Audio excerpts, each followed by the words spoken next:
નમસ્કાર મિત્રો, મારી યુટ્યુબ ચેનલ સંજય પટેલમાં આપનું હાર્દિક સ્વાગત છે। મિત્રો, આજે આપણે ધોરણ 6 વિષય છે સંસ્કૃત, તેનો પાઠ 4 જે દ્વિતીય સત્રની અંદર આવે છે, જેનું નામ છે પ્રહેલિકા।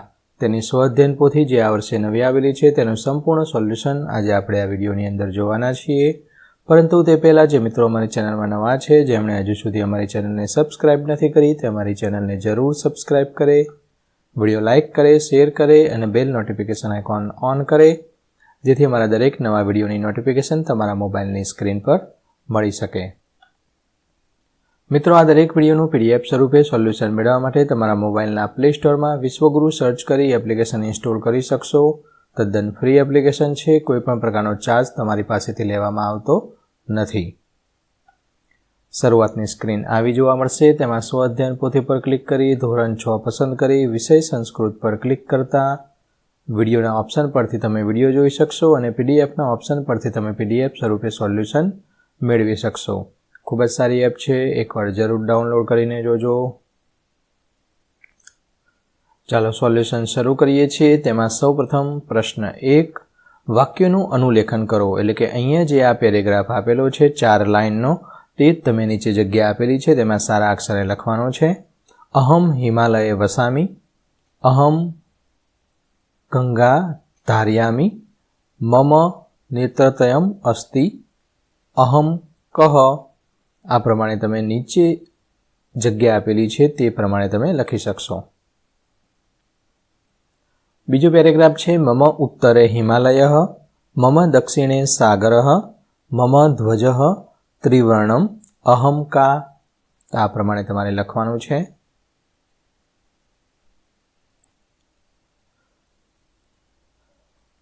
પ્રશ્ન 2, પ્રશ્નના ઉત્તર લખો। પહેલો પ્રશ્ન, મમ કંઠઃ નીલઃ અહમ કહ, અહમ શિવઃ। બીજો પ્રશ્ન, અહમ ફલમ દદામી, અહમ કહ, તો અહમ વૃક્ષઃ।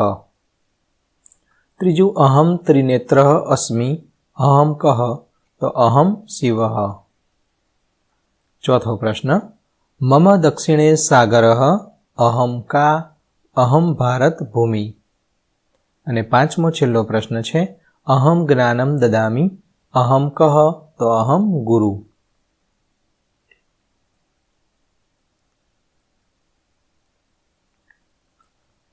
પ્રશ્ન 3, ખાલી જગ્યા પૂરો। ઉદાહરણ આપેલું છે, અહમ વર્ષા કાલે નૃત્યામી। તો અહીંયા વર્ષા કાલ આપેલું છે, તો જવાબ તરીકે વર્ષા કાલે આવશે।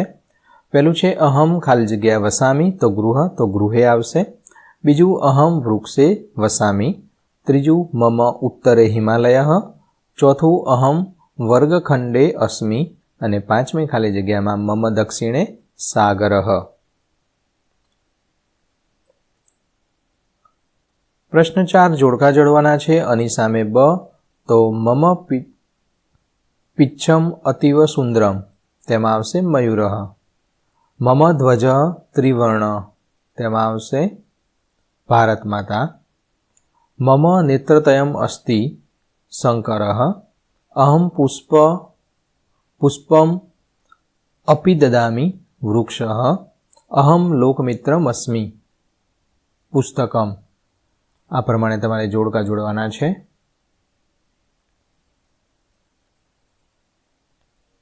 પ્રશ્ન 5, નીચેના શબ્દો સંસ્કૃતમાં લખવાના છે।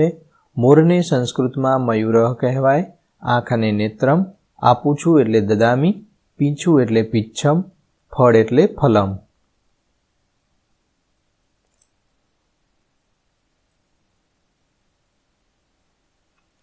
ચિત્રોના આધારે કૌંસમાં આપેલા શબ્દનો ઉપયોગ કરીને સંસ્કૃતમાં વાક્ય બનાવવાના છે। અહીંયા સ્કૂલનું ચિત્ર છે। બંને બાળકો, એક છોકરો અને એક છોકરી સ્કૂલની બહાર બેસીને ભણી રહ્યા હોય તેવું લાગે છે। બિલાડી છે, છોકરા સામે જોઈ રહી છે। તો આ પ્રમાણે તમે લખી શકશો। કૌંસમાં આપેલા શબ્દો છે વિદ્યાલય, પુસ્તકમ, છાત્ર, વૃક્ષ, સ્યુતઃ અને ઉપનેત્રમ। તેના પરથી વાક્યો બનાવવાના છે। અત્ર વિદ્યાલય અસ્તિ, છાત્ર પુસ્તકમ પઠતિ, છાત્ર વિદ્યાલયે પઠતિ, વિદ્યાલયસ્ય સમીપે વૃક્ષ અસ્તિ એટલે કે શાળાની નજીક એક વૃક્ષ આવેલું છે. વૃક્ષસ્ય સમીપે છાત્રસ્ય સ્યુત અસ્તિ અને એક છાત્ર ઉપનેત્રમ ધારયતિ. ઉપનેત્રમ એટલે ચશ્મા, છોકરીએ પહેરે છે ને તે. બીજું છે, બીજા ઘરનું ચિત્ર છે. આખું એક કુટુંબ જોડે હોય તેવું લાગે છે. નીચે શબ્દો આપેલા છે, તેના વિશે વાક્યો લખવાના છે. શબ્દોમાં છે ગૃહમ, બાલક, પરિવાર, ઉપનેત્રમ, માતા અને પિતા.